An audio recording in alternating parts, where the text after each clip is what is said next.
और 1000 वर्ष तक भगवान शिव जी की तपस्या करते हैं। भगवान शिव प्रकट होते हैं, कहते हैं व्यास जी वरदान मांगो। व्यास जी कहते हैं हे महादेव, मुझे आयुर्निज पुत्र चाहिए और मृत्युहीन पुत्र चाहिए। मृत्युहीन अयोनिजम, जो मृत्यु से हीन हो, जिसकी कभी मौत ना हो, ऐसा पुत्र दो। और जिसका जन्म मां की गर्भ से ना हो, ऐसा पुत्र दो मुझे। भगवान शंकर कहते हैं ऐसा पुत्र देना हे व्यास असंभव है, इसलिए मैं ही तुम्हारा पुत्र बनूंगा। कालांतर में अरणी मंथन कर रहे थे व्यास जी, तो उस अरणी की ही गर्भ से श्री सुखदेव जी महाराज का प्राकट्य होता है। वो बन के लिए जाते अपने पुत्र को समझाते, हे पुत्र पहले विवाह करो और पुत्र पैदा करो और तब जाकर के तुम जंगल में जाओ। हे पुत्र, जिसका जन्म होता है संसार में, उसके ऊपर 3 ऋण रहते हैं पुत्र। पहला है पितृ ऋण, दूसरा है ऋषि ऋण और तीसरा है देव ऋण। इन तीनों ऋणों से मुक्त होकर के तुम जंगल जाओ ना पुत्र। पितृ ऋण से मुक्त कैसे होंगे? आपके माता पिता ने आपको जन्म दिया है, आपके ऊपर ऋण हो गया, तो आपने अपने पितरों के लिए श्राद्ध करना है, तर्पण करना है, भाग कथा करवानी है, तब तुम पितृ ऋण से मुक्त हो जाते हो।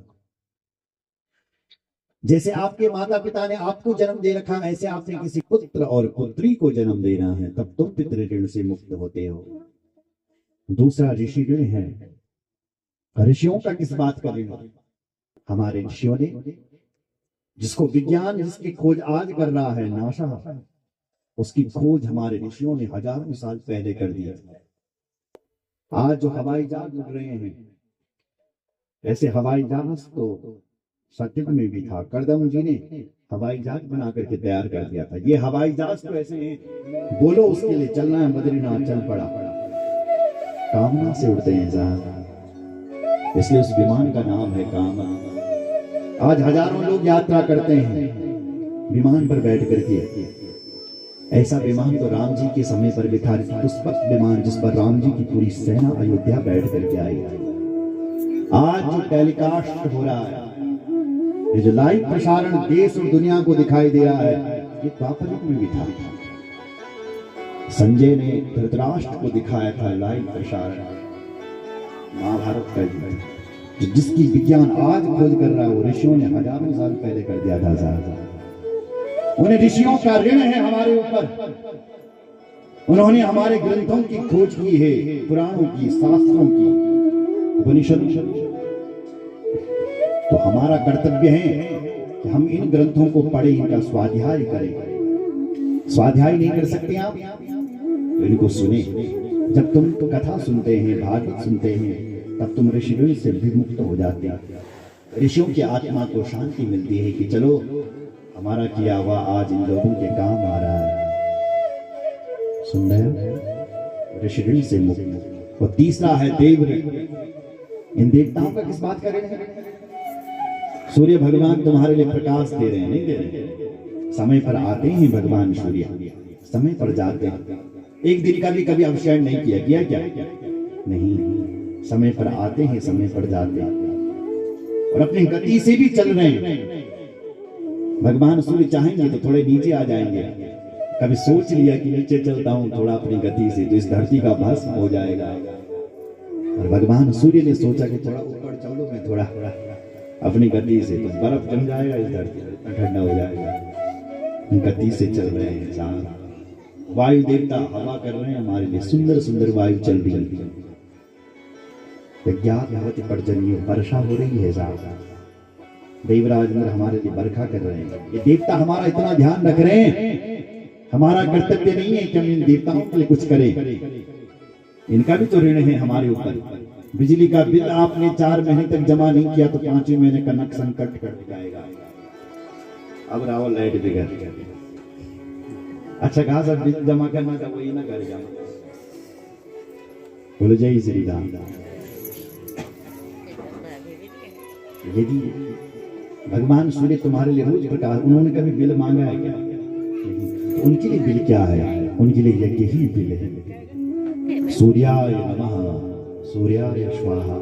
जब हम इनकी पूजा करते हैं, इनको आहुति देते हैं, तो इन देवताओं को तृप्ति मिलती है, तो ये और बरखा करते हैं। और लगाते हैं और सुख सुविधाएं देते हैं। और जब देवताओं का हम ध्यान नहीं रखते तभी संसार में बीमारी पैदा हो जाती है, अनेक प्रकार की बीमारियां जो को विज्ञान भी न जान। बोलो जय श्री राम। ऐसी ऐसी बीमारी आ रही जिनका नाम ही पता नहीं चल रहा, बड़ी मुश्किल से उनका नाम रखना पड़ता है। कोविड-19 और ये कोरोना है, अभी हमारे पता नहीं कौन सी थी लेकिन नाम दिया उसका। ऐसी बीमारियां पैदा हो जाती हैं, इसलिए उससे अच्छा है कि देवताओं का यजन करो। बोलो जय श्री राम। इसलिए हे पुत्र विवाह करो। फिर भी सुखदेव जी ने विवाह नहीं किया, फिर जनक जी के पास भेजा, जनक जी ने समझाया तब जाकर उन्होंने विवाह किया। ऐसी कथा देवी भागवत। पर यहाँ 2 श्लोकों में निरूपण किया गया श्री सुखदेव जी। सुखदेव जी जंगल की ओर जा रहे हैं और द्वैपायन व्यास जी रो रहे हैं। पुत्रेति तन्मयतया तरवोऽभिनेदुः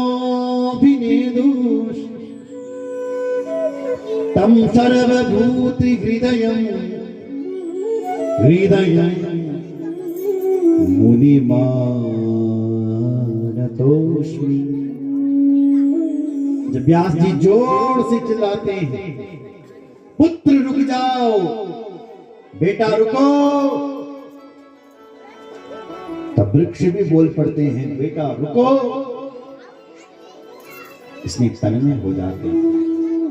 तो ऐसी जो वैराग्यवान श्री सुखदेव जी हैं, उनके चरणों में हम सब मिलकर के प्रणाम करते हैं। बोलो सुखदेव भगवान की जय। हर हर महादेव। वैराग्य तो कभी कभी हमारे अंदर भी आ जाता है, लेकिन हमारा वैराग्य जंगल बंदर की तरह। हम भी जंगल कहीं बैठ जाना है ना, कुछ नहीं रखेंगे, जतियां करा जाऊं ततियां कम से मेरी खोपड़ी खे। हे भगवान में नंदू अब उठा अपनी भला हृदय और जनी कोर द्वार में पप्पू की आ गई है। पप्पू मेरो नाती, मैं भी घर खा दू ना, मेरे बिना सोता नहीं। तई छोड़ी दिन में नह, तब फिर भागा घर आया। बेटे ने कहा आए क्या फिर घर? मैं ही पता था बकवास में मिल जाए तो मैं चिंता उसके पप्पू के लिए आया। मैंने सोचा मेरे बिना तो सोता नहीं होता है, तो भले विपदा में मन करे जाता हूँ। हमारा वैराग्य मरकट की तरह है, बंदर की तरह, कभी इस डाली पर कभी इस डाली। लेकिन सुखदेव जी का वैराग्य गंगा की तरह है। गंगा जब गौमुख से चलती है, अब अपने प्रेमा स्वच्छ सागर से मिलकर के ही रहती है। यदि कोई चट्टान गंगा जी के सामने आ जाती है तो गंगा अपनी दृष्टि घुमा देती है, और यदि कोई पत्थर आ गया तो उसको लांग करके चले जाती है गंगा जी। लक्ष्य सागर को पाना है साहब। उसी प्रकार लक्ष्य सुखदेव जी का भगवत प्राप्ति है। अब चाहे पिताजी चिल्लाए चाहे पुत्र चिल्लाए, किसी पीछे भी नहीं देख रहे हैं सुखदेव जी। ऐसा वैराग्य श्री सुखदेव जी के अंदर है। ऐसे सर्वभूत महादेव के स्वरूप श्री सुखदेव जी के श्री चरणों में हम सब मिलकर के प्रणाम करते हैं। बोलो सुखदेव भगवान के जय। श्री सुखदेव जी यस्वानुभावमखिल श्रुतिसार मेकम आध्यात्म दीपमति तिति शतां तमोघम।